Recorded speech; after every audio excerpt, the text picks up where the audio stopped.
My favorite way is to split it in half first, and then it seems to be easier if you like put it face side down and start slicing. Once you are, you've done a full day of work, it's not that much work, but a full day of preparing your dough. This will sit in your fridge all night long, and the next morning you will wake up and it will probably be boobly like this. And your kitchen counter. You don't flour this? You don't even have to flour it. Nope. And you kind of want to be gentle with it because the more air bubbles you can preserve, the better. But, I don't know. You just get it out of there. It doesn't really matter. I just wash my hands, too. You wash your hands. And then, you just get the last little bit out. And then you immediately put this in the sink and fill it with water, or you'll have glue to deal with later.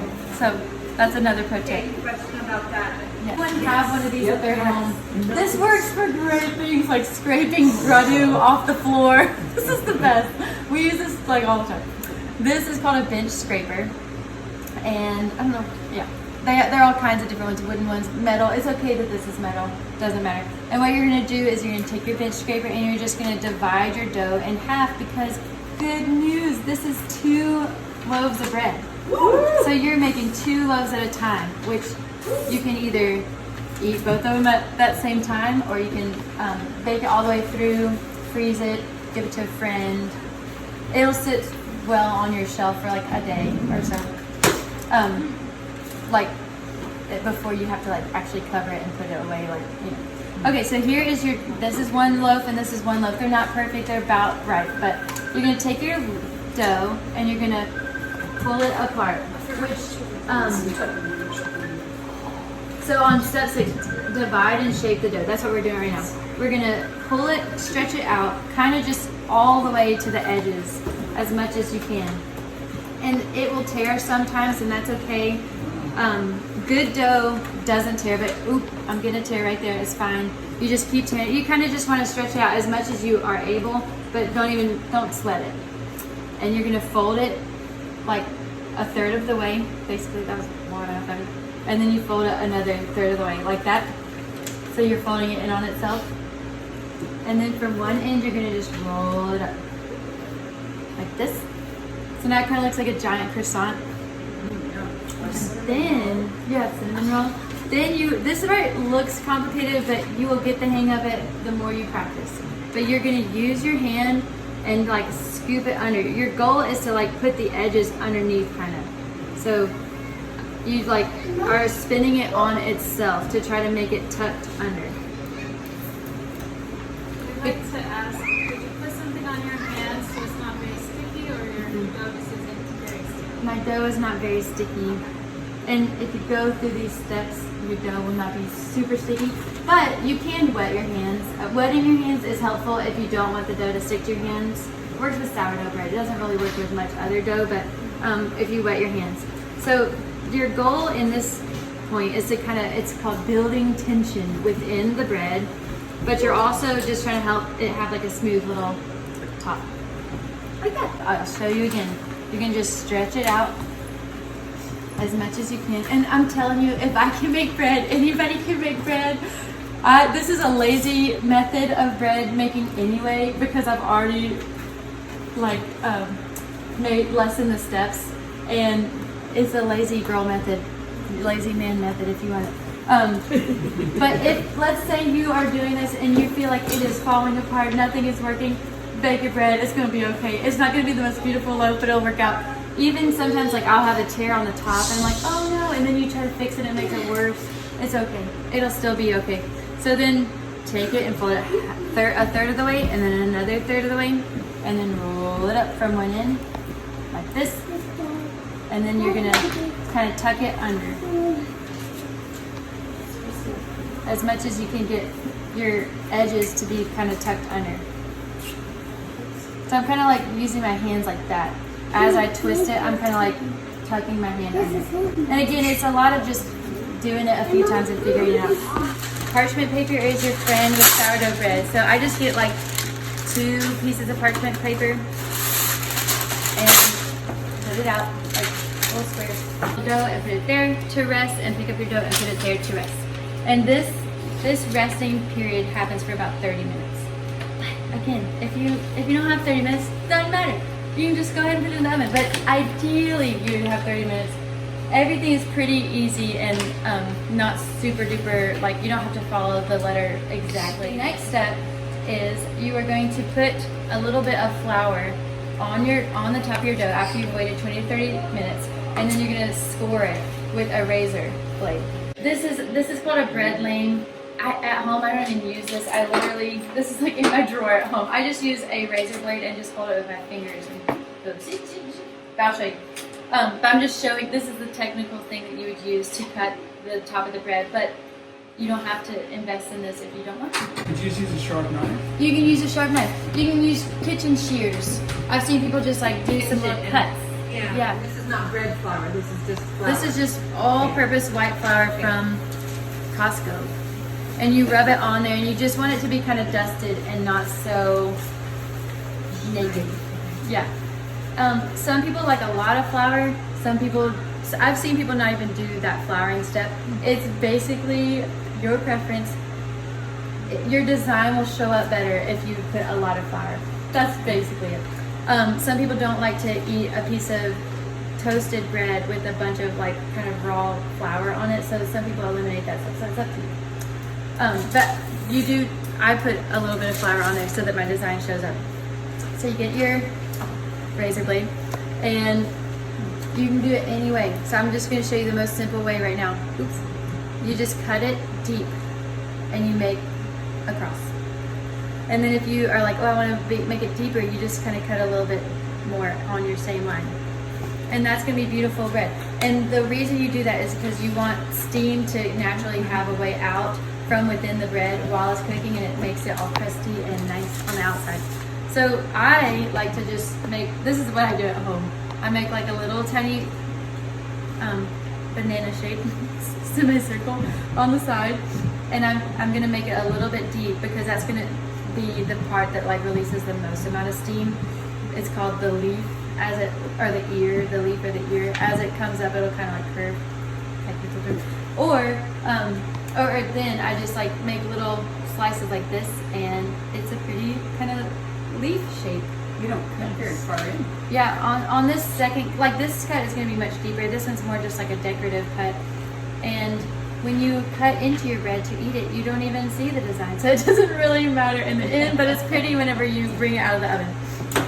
Okay, that's it. So then you are ready to bake your bread.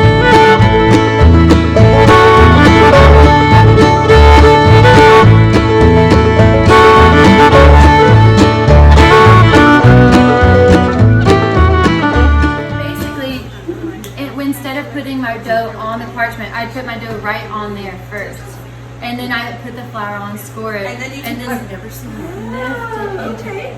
Yeah. So this doesn't go in your pot first, and then you drop your bread in. You want to put your bread on here first, and then lift it into your. Okay, that's nice. Where Where this- get those? Amazon. This is one option. This is like called a cast iron hot pot or something. I do not like this one. This is not my favorite one. If you have it, it works. But to me, it doesn't cook the best bread. I'll show you the one I prefer in just a second. This one to me, maybe it's the size, but my bread gets a little like wide, whereas I'd rather it be like tall. So, but this is made for stuff like this. So it's funny, like somebody designed this and I don't like it that much. Okay, so then you just put it right back in the oven. And you're gonna cook it for like 30 minutes. 30 to 35 minutes. Okay, so that's your okay. This is what I prefer. Is that one of the cast iron ones with the ceramic?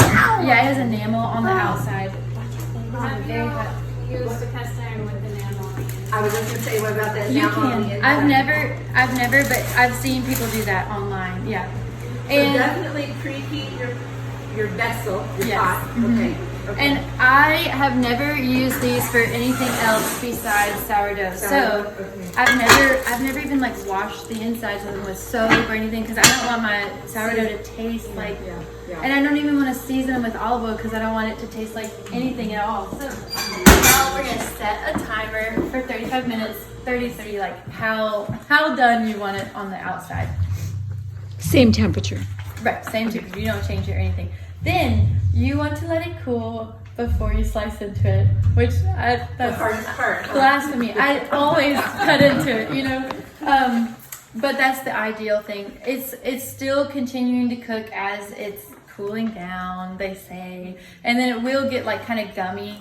If you slice into it, then it feels like kind of like gummy. It's not done all the way. So you do want to let it cool down.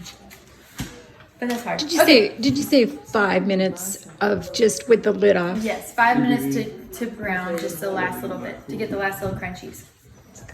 And then slice it and eat it. And if you are in a home where you probably can't make it through that much bread before it turns, put it in the freezer sliced, take it out, put it in the toaster, and it's great. From the freezer, directly from the freezer. Or I've even known people who cut half of it and use half of it, and then they freeze the other half of it for the week, and then just pull it out of the freezer whenever they're ready for it. Like, that's just, if you have a big family like Amy and your family, or I can eat a whole loaf in like one sitting by myself. So you may not have this problem. Okay, so as that is cooking, we're gonna start at the very beginning. A very good place to start. The cool thing is that this is natural yeast from the air. This is like fermented bread, technically. Sourdough is fermented bread. It's really good for your body, it's good for your gut, and not so harsh if you do have a sensitivity to bread. But the reason this works, that they've been doing this is an ancient practice because they use the natural yeast that's in the air to make their bread rise. This is just water, flour, and then that's it. But air, which contains yeast, goes into this mixture too. And good bacteria grow within this mixture. It's not bad bacteria, it's good bacteria. You will know if it's bad, but there's a lot, you'll see signs. You forget about it. Or Yeah, like if you ever have like a pink film or a pink hue to this, that is probably a little bad. Fuzz, blue, black, those are signs. It can mold, but generally this can stay alive forever if you take care of it because it's your friend. This is your new friend. So it's easy to take care of, but it doesn't want to be forgotten forever. So, But we don't have to we can start our own. Yeah. We don't have to get that from You don't have to you. get it from me, but I'm going to give you some today to take home. Okay. But that's, I mean, people, if let's say you were out in the middle of nowhere, you wanted to make bread and you have no friend who makes sourdough, you can start this on your own by just adding water and flour and just letting it sit on your counter for weeks. Like Open? two weeks closed. Okay. Even just closed will be enough to bring about a sourdough starter. But if you have a friend, they can give you some, and then you don't have to wait so long. Fruit And we have a flies. friend that can give us I am your friend. Fruit flies love sourdough starter, so that's why we close it all the way because you don't want flies in there. No. protein. You just use that lid. You don't Yes. use a cloth. I don't use a cloth. You can use it. Just gets gross because Yeah, the I can cloth wash sticks this in to the the- dishwasher. It's very helpful to have if you're making bread. If you don't have one, you can still make bread with just the measurements, but you will be more accurate with a scale. It's helpful. Bench scraper, we talked about this friend. A cast iron Dutch oven. Razor blade. I have a lot of razor blades today. If you don't have one, then you can take one home. A large glass or plastic bowl for you to make your bread. I gotta go shopping. I know. Yeah. Oh, shucks. Most of this you might have at home, but a serrated bread knife.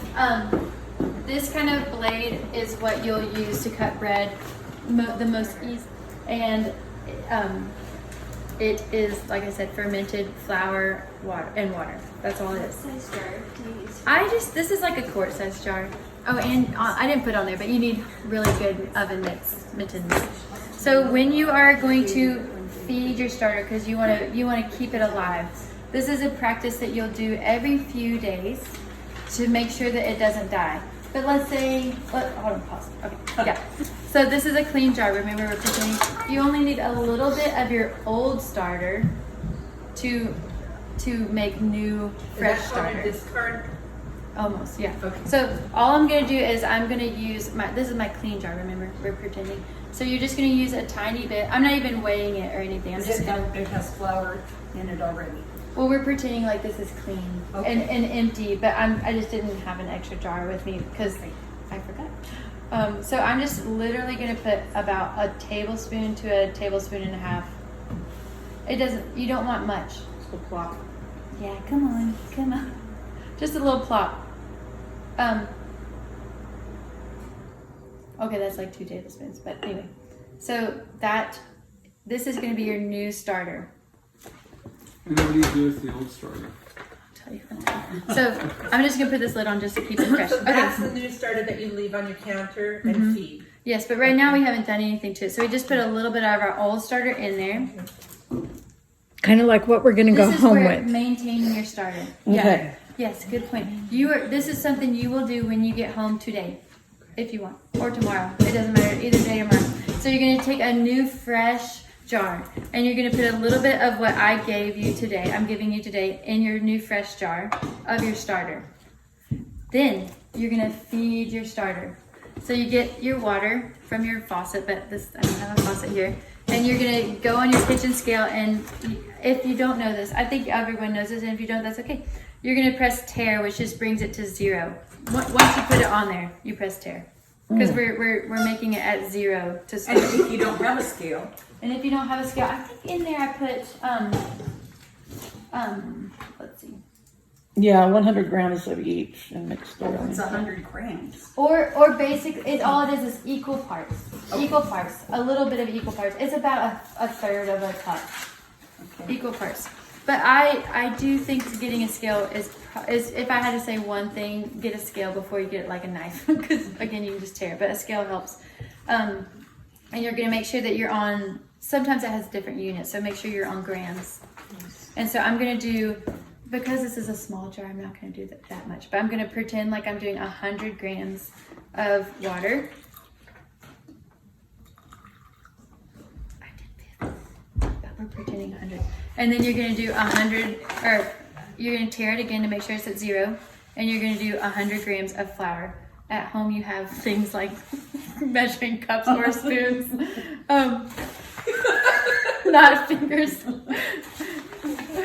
Okay. So basically equal parts flour and water into your jar, because you are feeding your starter to make it a thriving, wonderful microbiome of. Okay, so just to refresh my memory.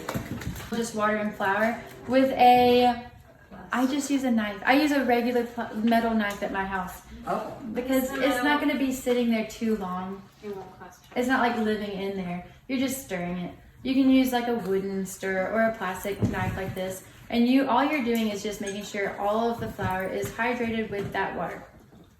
And like pumping air into it some while you're doing it. And the starter. So we got the little bit of starter, the water, and the flour in there now. You're exactly right. So this is all I'm doing right now is feeding my starter. And now it is happy. And it will be eating, the organisms within here will be eating the flour and water. People name this. People name it like Willa and Etta and Greta, like all kinds of names. Jeff, no, I'm just kidding. And you can put this on your countertop, like just on your countertop like that. At our house, we don't really use our microwave, so mine lives in our microwave because it's nice and warm. It doesn't have to be warm, but the warmer it is, the more it'll grow. More quickly it'll grow. And then when do we do anything with it from there? Okay, good question. Pause just 1 minute. So this is going to be growing on its own. We don't have to do anything with it for right now. This is what we had to start with. This is now called our discard. This still has some of my starter in it. So the discard isn't what you discarded. The discard is what you've kept. Right, this is what I've kept. Gotcha. And what you can do, this is my jar that now has no purpose basically. I can dump this down into the trash can and wash this in the dishwasher and just put it back in my cabinet. Make something with it? Or, yeah, Okay. or you can put this in your refrigerator and you're gonna keep it in your fridge. Now this is called discard. Yeah. And you can put it in your fridge. And this is what you would probably add to things like your waffles or your pancakes, just to give it a little bit of nutrition if you want to. That's just optional. Or you can just throw it down the trash, like I said, and wash this and put it back in your cabinet. But This- you don't specifically bake with that. Well, you can if you want to put like a little bit into your. Okay. Yeah, but this is no longer going to be used at all for bread. We Okay. forget about this. This is not involved with bread anymore. Only this is. Okay, but we won't have that. Right. Well, I'm giving you this today. I'm giving you something. like Right, this. but so if we go home and we use all of it in a big jar, then we won't have any. Yeah, you won't discard. have much to Yes, discard. until yeah, it but grows. tomorrow, Oh, yeah, okay. tomorrow you will, or the next day you will. Oh, Every okay. day, grow. every time you Okay. do this, it grows to this. Very doubles. Okay. It's cool. Okay. It's so cool. And you don't put that down the drain. Don't put it down your drain. No. Yeah, you can do all kinds of things. Like I've seen where people even dump out their whole contents of discharge onto a cookie sheet and make crackers. Like Yeah. all kinds of things. that you can bake with this. Yeah. And like the amount of nutritional value, it like skyrockets whenever you add sourdough. Because this is, remember, this is living good bacteria, fermented foods, which are really good for your tummy. How long can you keep that in the fridge? This can live in your fridge for a year. And you don't have to touch it. Don't touch it. Yeah, it will look a little weird at a certain point. It gets this thing. What's it called? It gets like a grayish color and watery on the top. It's called hooch. That's what it's called. Yeah. And you can pour your hooch off if it gets that gray watery stuff, or you can just stir it back in. It's not going to hurt you. But it just looks weird because why would you eat something gray? You know. But it's What not do you that. use it for? I use it if I'm baking anything. Like pancakes or pancakes, anything? waffles. But a lot of time, most of the time, I just dump it down the trash because I Oh. don't. You have to be like a very prolific baker to keep up with how much discharge you're probably gonna waste some anyway. Let's be. So I took like a 6 You put it in the trash, the contents of it in the trash, or you have like a jar in your fridge called your discard jar that you just add to if you want. Let's say this is empty. You immediately put this in water, and you want to fill it up with water to make sure it's. You don't want it to get hardened on here because it gets like glue. Would that be hot water or cold water? Any water, but you're gonna let it soak. And like if you have a jar like this and it's all crusty on the outside, I just put it in I just make sure it's fully submerged to make sure it doesn't. Let it soak. Let it soak. Yep. And all kinds of bad things have happened to me with my starter. Like one time I wasn't thinking straight and I put what I was going to use in the sink with soapy water. And I was like, oh, that's my starter. So I just poured out all the water and I fed it and it came back to life. So it does amazing things. Like I said to you, I leave it in my microwave, but don't start your microwave with this in there. Oh, no. And the lid? Yeah. Or if you instead put it in your oven, which is also a warm spot, make sure all of your children know not to preheat the oven with your starter in there. That's also happened. So this is your new friend. Okay, so let's say you have been, oh, go ahead. Does it have to stay like in a warmish place? Warm-ish, but I mean, even in the winter on the counter, it'll grow. It just might take a little longer. So it might take a day or two for it to get to where you can like see a lot of growth. Okay. But I'm telling you, like I said, it's in the microwave, and sometimes husband likes to make microwavable popcorn, and this has dripped down onto the plate, and it's so messy. So anyway, regularly, and you see where it grows, and you pour it out, and you make new, and it grows, and you pour it out and make new, and it grows, because you're just feeding it. You're just maintaining your starter, which is like a third of the way down on your first page. That's what we just covered. And then at the bottom of the first page, I talk about how you're gonna store it in your refrigerator if you're not gonna be baking very often. Sorry. And then if it does live in your refrigerator and you wanna make bread, you're gonna take it out of your fridge and let's say you work all the time and you only really have time to make bread on the weekends. That's okay. So on Thursday morning before you go to work, you're gonna feed it like we just did. Then Thursday night when you come home, you're gonna feed it like we just did. So you're gonna pour it into the trash or wherever and just give a little bit of starter, a little bit of water, a little bit of flour, and mix it up. And you're gonna do that Thursday morning, Thursday night, Friday morning, Friday night. Because it's been living in the fridge, so it's kind of like sleeping, and we're trying to wake it back up again. But what if you just took it off the counter? Yeah, so if you take it off the counter, you don't have to do that Okay. twice because it's already ready to go. But we're trying to revive it out of the refrigerator. Okay. This is what I'm talking about. What do you mean about throwing it away? What are you throwing away? So remember how we got a little bit of my Yeah. big growth of starter and I poured a little bit in there Yes. with water and flour? Yes. So now I don't have any real use for this. Hey, that's good. That's really good. I do it all by myself. Wow, very nice. So, I don't even need this anymore. So I can throw all the contents down the trash can, wash this, and put it back in my cabinet to use like a regular old jar. And then the next day, this one that's really going to be that size, you're going to do the same thing into a new jar, Yeah. and then you're throwing that one away. Right, Okay. right. Okay. Or you can make a bunch of starters to give to friends. Right. Or instead of throwing it in the trash, I can say, hey, I have lots of starter here, friends. Or, hey, I want crackers. I'm going to make crackers with this. But yeah, every day you're basically like starting a new jar, putting this away. Starting a new jar, putting it away. Okay. I have a secret. I don't always do a new jar. Every day. It's okay. Usually every once a week or so I give it a new jar. But it will thrive more and more if it has a clean environment, a new home. Let's go with the working mom. So the working mom, it's Saturday morning. She's like, bread day, I finally have time to make bread. This is what you do. This is the actual process for making bread, which you will turn to page 2.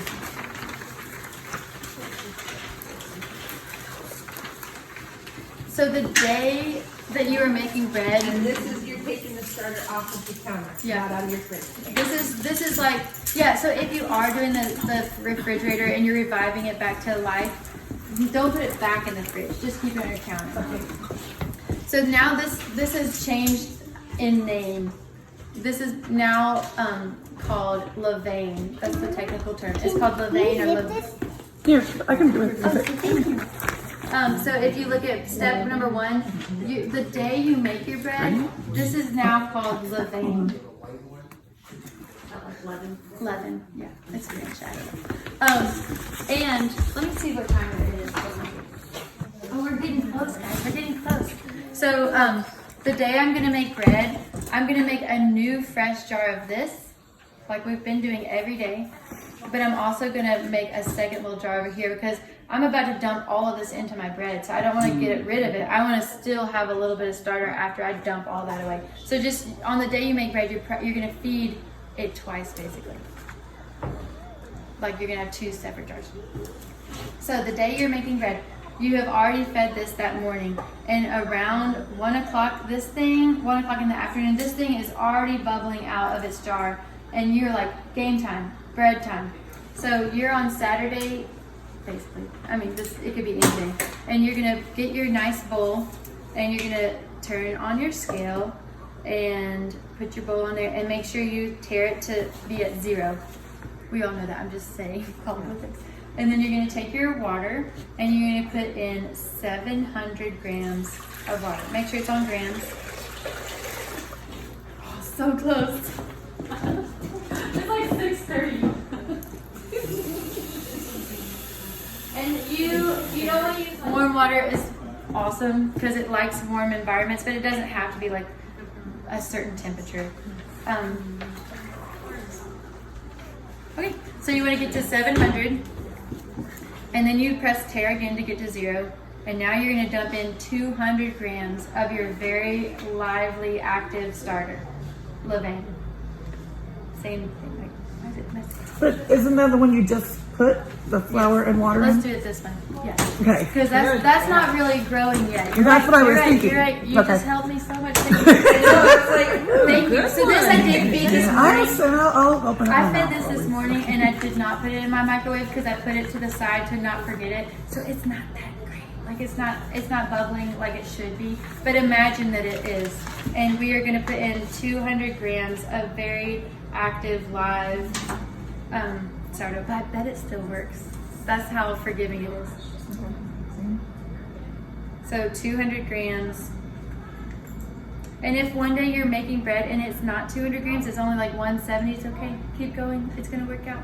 But one cool trick is if you, if it floats in the water, if like your levain floats in the water, you know you're gonna have really good bread. If it doesn't float, it's gonna probably still work out. But the ideal is that it's floating.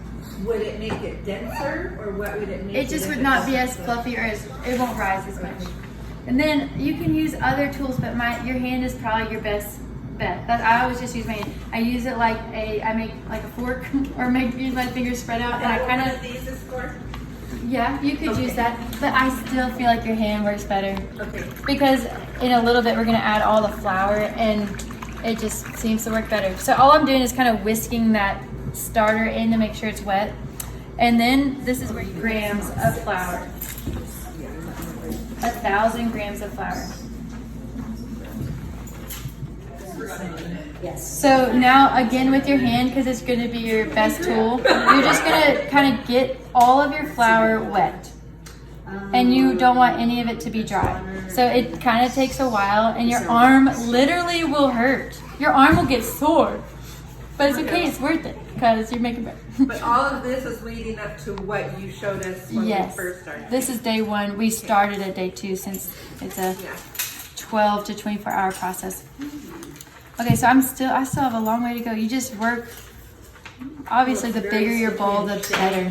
Yeah, it gets very shaggy looking. I'll show you. I need one of those mirrors, those demo mirrors. Oh, you're a sensory seeker. Yeah, and on the equipment list, I did say you need a good hand cream, and it's true. You need a good hand cream. You want to get like all the flour. I go all the way down to make sure.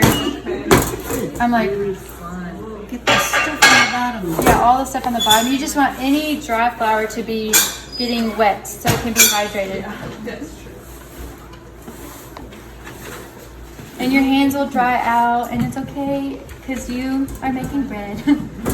I have the roughest hands. Dustin has the softest hands, and the kids joke and make fun of him, and he's like, I turn pages for a living, and your mom like builds things and digs in the ground. So we are almost there. It takes a while.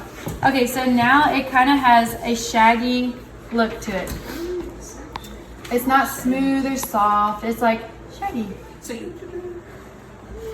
At your house, how often do you do this? I make bread like every 3 days, pretty much. So you're doing this whole process like every 3 days? Every 3 days. I have one lady who buys bread from me. Step 2, auto lease. You let this sit for about 20 minutes, and then you're gonna add your final mix of salt and water. Just a wee bit of water and a wee bit of salt. So you turn on your, and if you don't have 30 minutes, it's okay. Like right now, it's gonna still work out. But technically, you wait 20 to 30 minutes. Put it back on your scale and press tare. And then you only add 50 grams of water. So not, you have to kind of be ready because it goes quick. So 50 grams of water. And then 25 grams of salt. And I don't see her. Or you could do your 50 grams of water into another container and pour it in, so in case you overshoot. That's true. If you feel like you're gonna, or like sometimes if I overshoot, I just dump out all the water, like pour it off and start over. You know, if I'm like, oh, that was too much water, and I've even put too much salt, and I'm like sitting there trying to grab salt out, you know. But again, it's like I've added too much salt, and you can taste it, but it's not bad bread. It's still good. But so then you only do 25 grams of salt. Doesn't matter what salt you're using. It does not matter. I use that real salt that's from Salt Lake City because I get it in bulk and it's a good price. What about the pink Himalayan salt? You can use that. You can use any kind of salt, but obviously if it's coarse salt, it might have a dip. Like maybe use less. I don't know. This is basically based off of fine salt. So then with your hand again, you got to get it messy again. I just make sure that the salt is fully incorporated back into the dough. So when you do this step and you have waited a full 20 to 30 minutes, it will be a much smoother dough. it does not still look shaggy. But even this is starting to look more smooth. So you can't add the salt and the water at the same time. No, you need to wait about 20 to 30 minutes. But like I said, it's not gonna, like when I get home, I'll still bake this bread and it'll still be good. Or not when I get home, but tomorrow. So now, I'm not doing anything fancy other than just like kind of making sure it's all incorporated nicely. Like this. So then, guess what? You don't do anything very much at all for the rest of the whole process. You, where am I on step? So now, that was like our final mixing of any type of ingredients. And now the only thing left to do is to fold and stretch. So step 4, during bulk fermentation, the dough is developed and it gets like stretchy and glutinous and nice as it sits. So like every 3 hours or so, wait, what did I say? Yep, every 3 to 4 hours. Yeah. So if you had to run out real quick, would you put it in the fridge? No, don't put that in the fridge. So if you have to leave and you like can't come to fold it, it's okay. Whenever you come back, just fold it. Like I've seen where people like take it in the car with them if they're running it. You don't have to do that. Like sometimes I might accidentally neglect it so much that I only fold and stretch it one time and it still works out. I'm telling you, it's forgiving. And you do that in the bowl. Yeah. So okay. So let's say that we have gone and done our day because we're not having a fuss about this or worry about it. But we need to go fold and stretch our bread. You just take off your lid.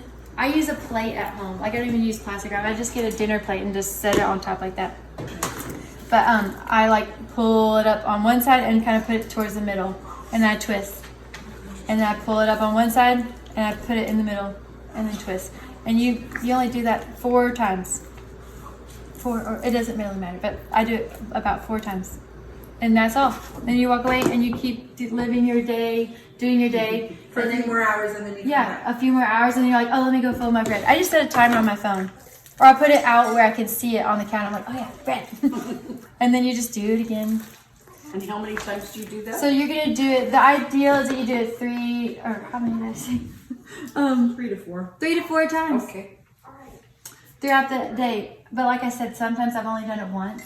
You can do it more than that. You're not going to hurt your bread. But you want to just stretch it and fold it a few times throughout the day. And then so remember I said like it's 1 o'clock, our bread is ready to start being made. By this point, at the end of the day, you've maybe stretched and folded it 3 or 4 times and it's maybe 9 o'clock, 7 o'clock, 9 o'clock.